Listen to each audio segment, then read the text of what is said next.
picked up an agenda. We have Mrs. Sneed here. I know all of you guys know Mrs. Sneed, but we appreciate you coming this morning for our encounter. Did everybody eat breakfast? You want some? If not, get some on the way out. Take a bunch with you. Because if not, Mr. Gates will feel like he has to eat it all this morning. We don't want to make him eat all of that, right? And I know these are early, but I think this is better in the long run, especially today with parent-teacher conferences and everything.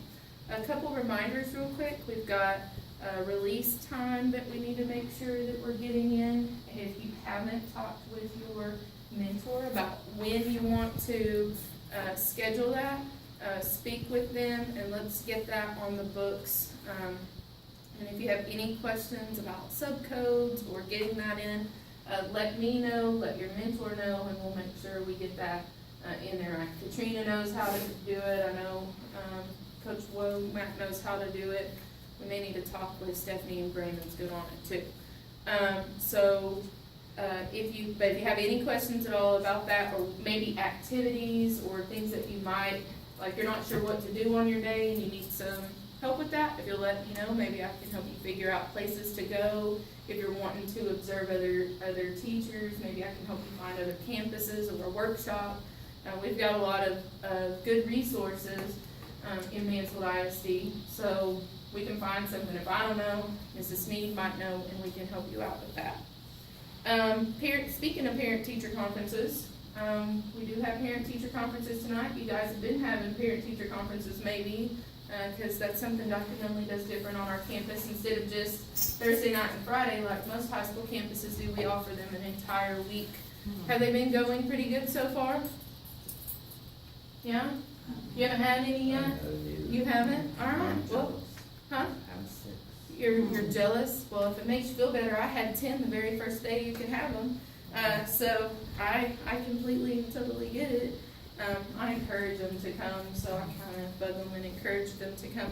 I would say that if you, haven't, make sure maybe this morning or at lunch today, you shoot out a skyward text saying, hey, by the way, we have parent-teacher conferences, and if you have any concerns or questions, even if you reach out to them and say I can even do a phone conference with you, that might be a good thing, especially for your kids who maybe have been struggling. Maybe they barely passed the first 6 weeks or they didn't pass. And you're seeing a pattern develop where it looks like they may not pass since it's almost the end of this grading period as well. Reach out to those folks so that we're not letting kids lose credit without really talking to the parents, okay? That's a smart thing to do, and it puts you reaching out, and it makes you look good as the teacher, which is something, we always want to convey a positive message about who we are and what our campus wants, and that, we're looking out for what's best for students. There's a sheet, and this paper always makes me laugh, about what we should put in records and say in conferences. And some of you guys have seen this paper before, and you are very well aware of some of the things that you could say that could be misconstrued. Actually, I had to help a teacher because they said one of these things yesterday, and it was a veteran teacher. In the conference? In the conference? They actually said it in email, which for me is even worse. Yes. Because, they put that in writing, and then they came to me after it was already a negative situation, and I had to give them one of these sheets. And this was a teacher who had, 7, 8, 9 years of experience, and I had to say, hey, look, maybe these are some things that you could say instead. I always remind them, try to say, and I'm going to tell you this again, and some of you have heard me say this before. In college, I learned a 3-to-1 ratio with parents. You say 3 nice things before you ever say a negative thing. And sometimes you have to dig deep and find 3 nice things to say. You might say they're energetic, and that means they won't stay in their seat. You know what I mean? But we have to find a way to talk to these parents so that they don't think their kid's all bad, because they love, love, love these kids, and they don't want to hear all negative about their kids. So I'm going to tell you that's been the thing. I don't think I've ever had a parent-teacher conference go bad, and it's because that's one of the few things that I really held on from this one professor in college, that when she said 3-to-1 ratio, and I have followed it pretty religiously, even when a parent wants to start off negative. Okay, I always turn it around and say, well, I want you to know, your student's doing a lot of good things. And so, try that if you can. I know that's not where we want to go. Sometimes we only have 10 minutes or 15 minutes in these conferences, and we dig right in to we want to dig into trying to fix the problems. They don't want to fix the problem with you, though, until they know you care about their student. And so you've got to say some positive things about their kid. Think of it, if you've got children, you don't want to hear all negative about your children or your future children if you're going to have some. And have those positive things already decided? Especially if you know the parents are coming up to see you, you should already have it written down, the things you need to say about their child, so you're not stumbling in it, so that it's natural. I always print a progress report of every student who's coming. Like today, last period, during my conference period, I will print a progress report. And on every single student, good or bad, whether that kid's making a 97 in my class or a 57 in my class, I write a plus sign and a minus sign. And for every student, those are strengths and weaknesses, and I always make sure I have 3 strengths, even if I have to dig deep. And that, like she said, that way you're not fumbling and you don't sound clumsy when you're looking for things to say. And maybe this sheet will help you with some of those. I know some of them are kind of funny. I laughed when I read over some of these. The very first time I ever saw it, lazy needs ample supervision in order to work well. But think about ways that you can say it where it comes off and put you in a positive light and not the opposite, because you can start a conference really negatively if you don't say and word things the right way. And also watch your tone and your volume. I have to do that because my volume is always loud. I have like a coaching voice and it goes blah. So be careful with that, and also try not to sit behind your desk and make them sit out here. I always pull student desks together so that we're sitting close proximity, we're on the same level to make each other comfortable. All right, and if it's a person that you think they may be confrontational, you can leave the door open, but you've also got to be careful about student confidentiality when you do that too. So if you have one that you're worried about, like Miss Garcia, or could ask me or Miss Hicks or Mr. Austin to be close and kind of listening in, or just let your neighbors know so that they kind of know what's going on. Miss Hicks and I share a wall. If something goes down, I can probably hear what's going on in Miss Hicks' room. Same way with Coach Wisenhunt, because if you share a wall with somebody, you can kind of hear through it. You guys know that. All right. Any questions, any concerns about parent-teacher conferences? Feel free to ask. There's no goofy question about parent-teacher conferences. We're good there? Okay. So the next thing I want to talk about is designing effective instruction. And it's funny that this came up because 2 days ago I was in an instructional coach meeting with Dr. Nunley and Mr. Gates, and one of the things that they said is we really need to work, not just with our new teachers, but with all teachers on making sure that they are planning in a way so that it is effective and it gives them the best outcome for their students. Because, as you guys know, we're held accountable with CBAs in some of your courses. If not, we're looking at pass rates. We're looking pass rates by 6 weeks, pass rates by semester. And so we are looking at a lot of data right now. And while I will say I looked at all of yours, and we're all headed in the right direction, by the way, which is a good thing, we always want to know that we can improve ourselves. So one of the ways that we can continue to improve ourselves is making sure that we are really taking time to plan our lessons. So I want you to consider real quick, and maybe write it on the back of your agenda or one of the other papers. Why do we take time out to really plan a lesson? Just jot it down real quick if you don't mind.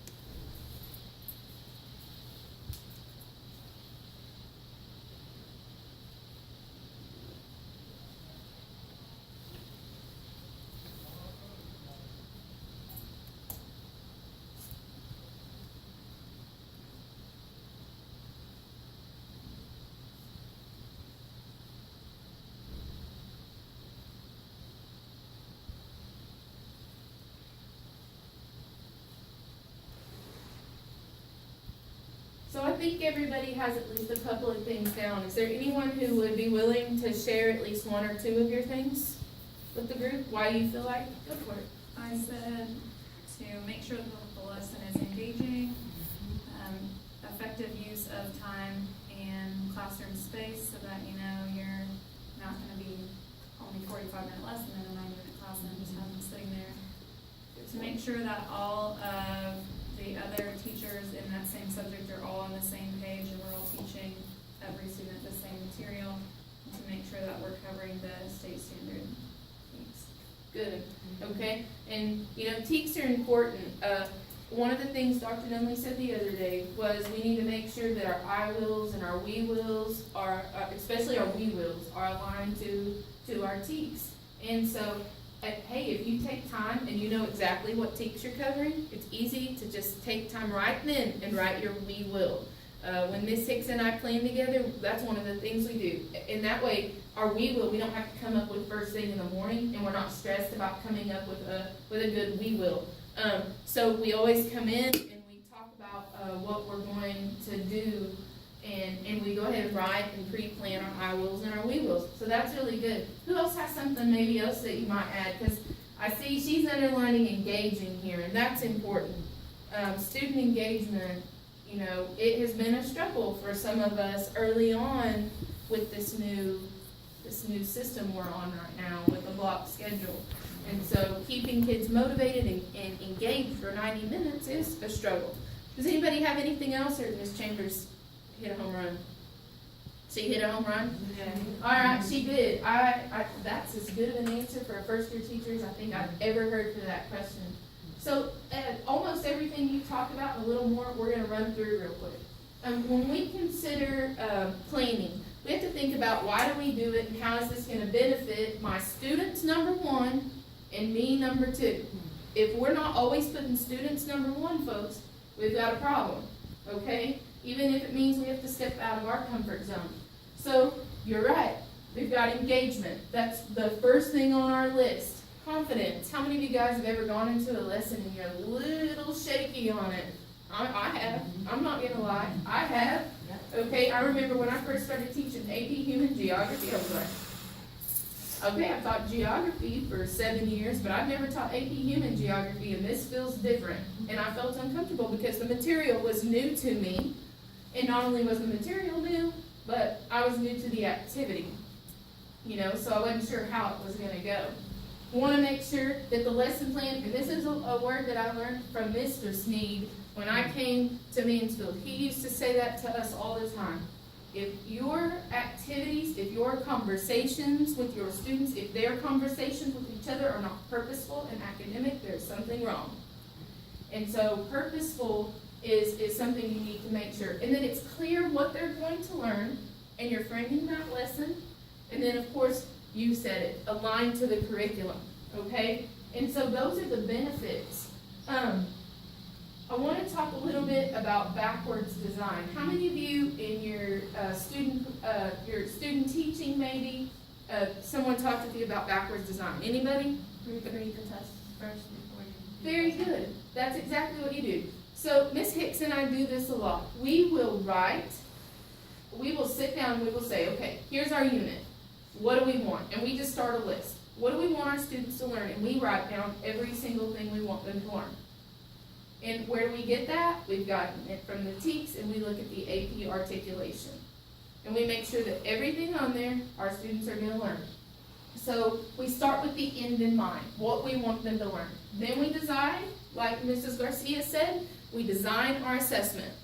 And so we write our assessment, or at least we come up with how we're going to assess students. And sometimes that's with projects, sometimes that's with quizzes, sometimes then the big assessment at the end, it's some sort of essay or test. And then once we've done that, we start thinking, okay, we've got our summative assessment design. Now, what are we going to do to help the students master the content that's going to be on that assessment? And so backwards design is we think big and we start with the end in mind, and we know exactly what we want our students to cover. Now, probably one of the most common mistakes we see with a young teacher, and I know I used to do it, that was a long time ago, 15, 16 years ago, all right, was we don't take enough time to prepare. We think we can do this. I need to read that. Exactly. We think we can wing it and teach on something as brief as this. This is how Ms. Hicks and I start our unit planning. We're just literally, it's a list of things like activities, but that's not our lesson plan.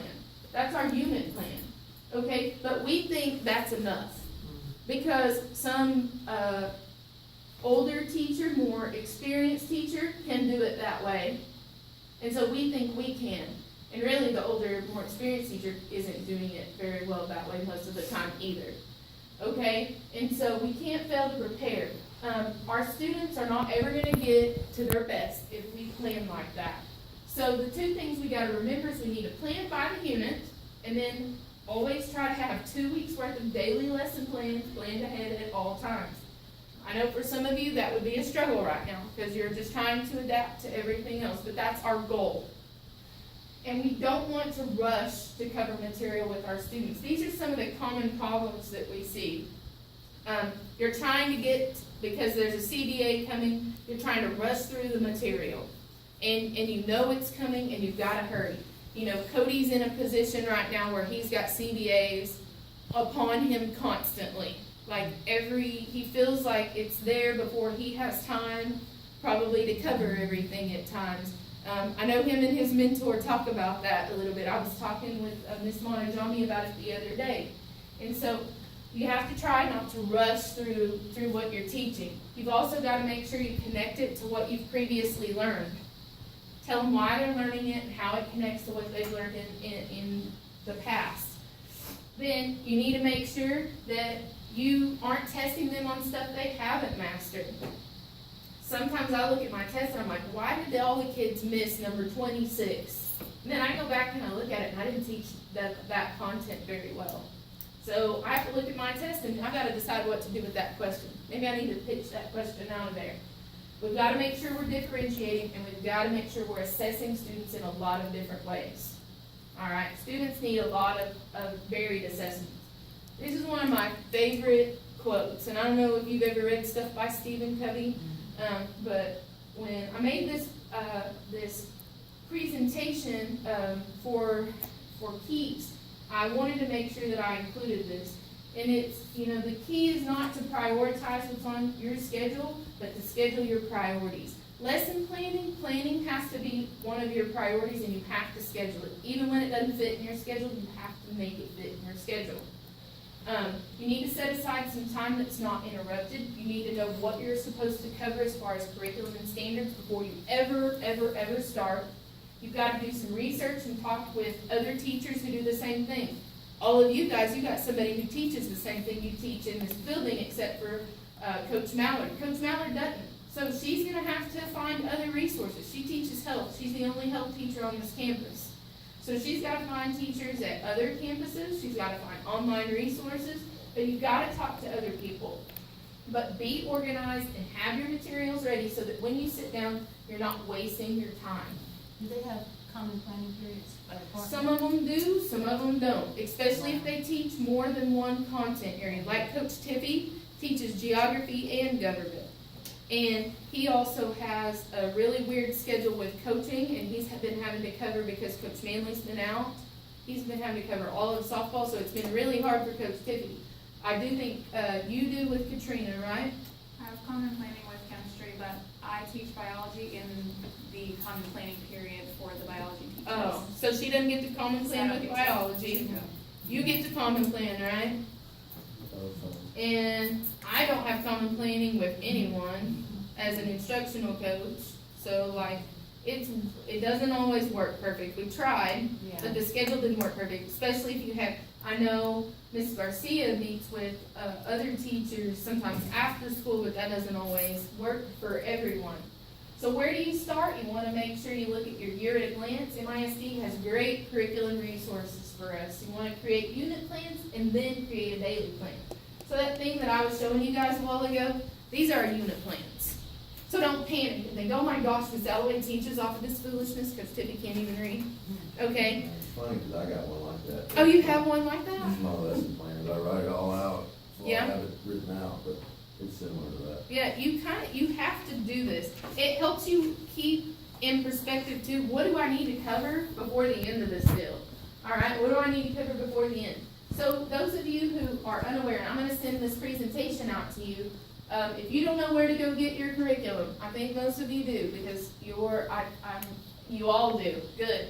I talked with your mentors and told them, please show them where and have them set this as like a favorite, so that when they need to go, they can look at their year at a glance and they can look at it 5-6 weeks on what they're supposed to cover. So I know we're pretty good about that at Lake Ridge. Remember, you wanna work with your content or your grade level team to create a unit plan. No team, like we talked about with Coach Mallard, content other people in the district. Alright, do some research. It'll make stage 3 of this easier. Miss Hicks and I don't ever come together until we research stuff. We know what we have on that unit plan, and then we say, okay, let's look and see what we can find that's gonna fit this, and then we come back and we get ready to teach that. And then step 3, we're gonna create a daily lesson plan. We're going to make sure we set some routines, but we don't wanna fall into a rut. We wanna be realistic about what we can cover. I am struggling with that in the 90-minute block, because I've never taught on it before. I'm getting better. The first 4 or 5 weeks, it was a struggle. It's okay if it's a struggle for you too. You would always rather have too much than not enough though, folks. Because you would always rather have too much than not enough. Write your lesson plans down and always make sure that you've got them ready to turn in or submit or show somebody. In our department, we're turning them in now. I think most departments, maybe y'all have started turning them into somebody. But if you're not, if somebody were to come into your room, say, Dr. Nunley came into Coach Mallard's room, she would be able to say, this is what we're covering today, and these are my teaks. So that Dr. Nunley wouldn't wonder what was going on in there.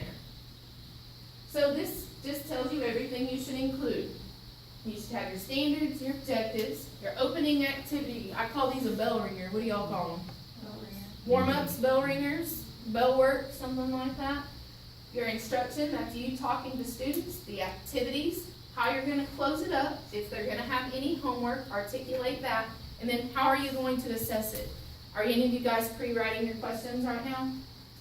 That you're gonna talk, like your verbal questions you're gonna ask students during the class period? I would love to come sit down with you and help you do that. Because I'll admit to you, I don't think I became a great teacher until about my 7th or 8th year, and it's because I was at Everman, and they made us sit down, and you had to pre-write for every single class period your questions out, so that you made sure you were asking high-level questions. They made us do that, and we had to show it to them. That was so something. that you're Is it directing better? that purposeful talk. You Yes. don't wanna just tell kids, okay, get with your partner, talk about what you learned. What does this mean? No, you Right. need to direct it, ask some specific questions, so that you're directing that thinking to the higher order questions. Right. Mhm. And you have to do that. And the only way, guys, it doesn't come natural. It comes natural for me now. But that's because at Everman, they made me do it for 6 years. And so when you do something every single day and you practice it the right way, then you form a good habit. My brain thinks like that now. It's okay if yours doesn't, but the only way you'll ever get there is to plan that out. You had a question, Ashley. Is it, Yes. Sorry. better to do it at the end of class, or like, cause I get pop quizzes the next day, next period over the stuff we covered the day before? Coach, that is a really good, I don't think you're doing it wrong if you do it either way. But I'm taught, like, plan the things that you're gonna talk with them about during class. So if I wanna check it and see if you're understanding the elements of culture, then I wanna write some questions about the elements of culture. Then if I wanna quiz them, that's a great way to review them. I do that a lot. I have them come right in and we take a quiz right away on something they either should have read or learned. And then we go over that quiz too. That's Yeah. important. Go over the quiz with your kids. I know it takes an extra 5 or 10 minutes, even with it sitting there in front of them. Quizzes don't always have to be a true, deep assessment. It gives them time for you to review and reteach material. especially if you see, oh my goodness, everybody just made a 40 or a 50 on this quiz, and this happens to us pretty often. With AP classes, it really happens. So as you guys start moving into those teaching AP classes, you're gonna see it happen more and more. But I don't think you're doing it wrong either way, as long as it's very well planned. See, on that though, the thing is, if I give it to them that day, I think, well, I just told them the answer 2 minutes ago. So But you're then seeing I if give they're them the retaining next it. day, I'm thinking, well, did they forget that over the other day that we skipped? Right. I So, like I that. don't know, I'm like, Well, what you're doing they is, seem to be doing all right on it, so, I think you're seeing, did they retain the material? Yeah. And I think that is, super important. Remember, be ready, I'm gonna go through these pretty quick, always have a backup plan. You heard those of you who were in here early, Ms. Smith was just talking about, yesterday was a Plan B day for her. Always have a Plan B in case it doesn't work. I've had several lessons lately, kinda not go the way I thought they were gonna go, but I'd already thought, if it doesn't work, how am I gonna fix this, so that I can adjust? That's hard for you to do sometimes as a young teacher. How am I gonna adjust this plan so that it works? But you don't wanna just keep doing it because you had planned it and by gosh, that's how it's gotta happen. Hey guys, I'm gonna give you this exit ticket real quick. I don't want you, to do it now. I'm actually gonna swing by and just talk with you. That way we don't put anybody on, a spot. But I'm gonna swing by and try to talk with each of you guys in the next, couple of days to see if there's anything, whether it's as an instructional coach or KEEPS, advisor, or if I can talk with your mentor about things you maybe want to work on as far as planning. But I want you to think about it. I'm gonna send this out. 3 things maybe that you learned today, all right? 2 things that you wanna try within the next couple of weeks, maybe that you saw here, maybe with your planning. And then, of course, anything that you think you need more information or more practice on. And I'm gonna swing by and talk with you about it, because I think it's important. Probably maybe the first of next week I'll do that, okay, like Monday or Tuesday?